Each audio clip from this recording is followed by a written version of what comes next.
LeBron, you've alluded to this a little bit before, but there's kind of a basketball shorthand that maybe Luka and you can understand about the way you see the game. There were a couple elements of that in that final stretch after they tied it at 91. What were you seeing kind of collectively together down the stretch there? Well, just trying to make the right plays at the right time. I think over that last 5.5 defensively, we buckled down, we got stops, and then we just wanted to execute. Obviously we still, getting familiar about what our late game package is, where we guys need to be, where we need to be able to execute and get great shots, and we did that. We did that in that final stretch. LeBron, there was obviously a lot of anticipation for this game and this matchup. How did you feel that Luka handled the emotions tonight? As well as you can. I mean, obviously, it's a lot of emotion that goes in when you give so much to a franchise and you sacrifice for a franchise, and you have that type of love and respect for the franchise. And throughout all the journeys, went to the finals, all that stuff. And he's grown from being an 18, 19-year-old kid to now 25-year-old man and family and all that stuff. So you grow into a family with the franchise, and when you move on or they move on from you, it's very emotional. Obviously, it's very taxing, and it's probably a lot of things that was going on in his head that probably didn't even involve the game itself. So and with that said, I thought he handled it tremendously. LeBron, in the first quarter, the team showed a video honoring Anthony Davison's return, and I know maybe sometimes you're not locked into what's going on the video screen. One, did you see it? And two, how did it hit you, the way obviously the Lakers fans received him upon his return? I definitely saw it. I watched it from start to finish. I mean, we know what AD was to this franchise and what he did for this franchise from the moment we got him. To hosting the Larry O'Brien Trophy, to All-Star nods, to we won the in-season tournament, first inaugural in-season tournament, and many dominant nights. Not only in this building but also on the road as well. And obviously, our friendship goes without saying. He was one of my best friends, and it was great to see him get that recognition and him get that moment. LeBron, you had 16 points in the fourth quarter, but I think Dorian had 2. But there was a closeout in the corner, a Gortat screen that got Luka a layup, and that poke away steal. Just what have his sort of intangibles meant to this team as it's kind of redefined itself here over the last 6 weeks or so? Yeah, we knew exactly what we was getting when we got him. We knew we'd get things in the box scores, and then there would be things that didn't show up in the box score.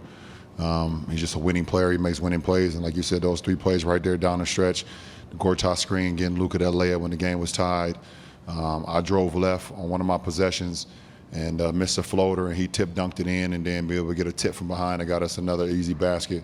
3 of the biggest plays of the game. So you got guys like Dodo. You just know that he's always going to make winning plays no matter wherever, from the first to the fourth quarter. Hey, Bron, you're no stranger to the emotions of these big games and the pressure. Obviously, completely different circumstances, but playing against Cleveland for the first time after going to Miami comes in mind. What was your advice for Luka tonight? No, I didn't have none, man. Obviously, we understood as his teammates that we wanted to try to get this win for him. Obviously, we know what transpired not too long ago, so as his teammates, we wanted to try to back him no matter how, in any way, shape, or form. On the court, off the court, whatever, and I'm happy that I was, along with my teammates, able to make a couple plays down the stretch to get him this win. I know it's, you probably won't say it, but I think it means something to him for sure. Anytime you face your former team, you spent 7 years with them, I believe, so it's tough. LeBron, JJ said that he feels like you're playing at an all-defensive level right now, and you guys have had the best defense in the NBA since mid-January. What's fueling that extra pep? Do you see yourself as a driver of that?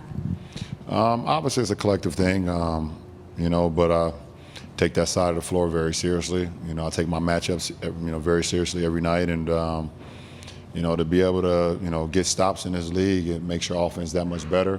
But it's just an individual pride for me. I kind of key in on my matchups. I key in on the pros and cons and what I guess what my guys want to do, along with other guys, because it's a lot of switching that goes on in this league. You're different matchups, so try to read the scouting report along everybody and just make it tough. So, yeah. LeBron, JJ mentioned that throughout the game at various points he didn't feel like you guys are most organized, but were able to find that organization offensively late. I guess what helped you guys find the offensive organization? I guess what's the process been like the past couple of weeks trying to, I guess, consistently find that process-wise? No, it did happen, and it was still early in the process, so it will happen. I mean, obviously the trade happened, and I think we had 2 games before the break. So we had 2 games before the break, and then we had a week off. So that doesn't help the process of us. Building that camaraderie and building the things that we want to do offensively. So it will come in every game, in every film session, every practice shoot around. We'll get an opportunity to be better and better. And I thought, in the last stretch when that game was tied, it showed what we're capable of. So we're going to have to just build off of that. LeBron, so many times you talk about the process. What was it about the process that helped you this evening?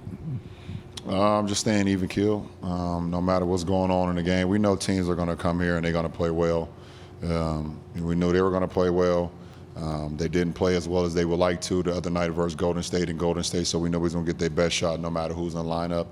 So it's just about staying even keel, no matter if you're up 16 or you're down or you're tie game.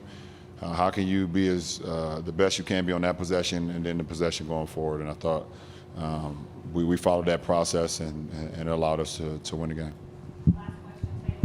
Hey, Bron. Jake had said before the game how the great ones can block the noise out and overcome. Do you agree? And if you do, you're a great one. How do you do it? Yeah, I mean, it takes time. Jay is definitely right. But it takes time to be able to, go through experiences. I think the best teacher in life is experience. And, I guess when you first start off, you're not great. But that's your aspiration, that's your goal, and you want to become great. But you have to go through adverse moments. You have to go through things that you maybe haven't seen before. So when if that happens again, you know how to handle it and how to channel it. So Jay Kidd is definitely right in the sense of being able to block out the noise. You may see it, you may hear it, but you still have the ability to kind of keep it at bay and block it out and keep the main thing, and that's the job at hand. Until you want to let it go. So, but Jay Kidd he's awesome. I appreciate it.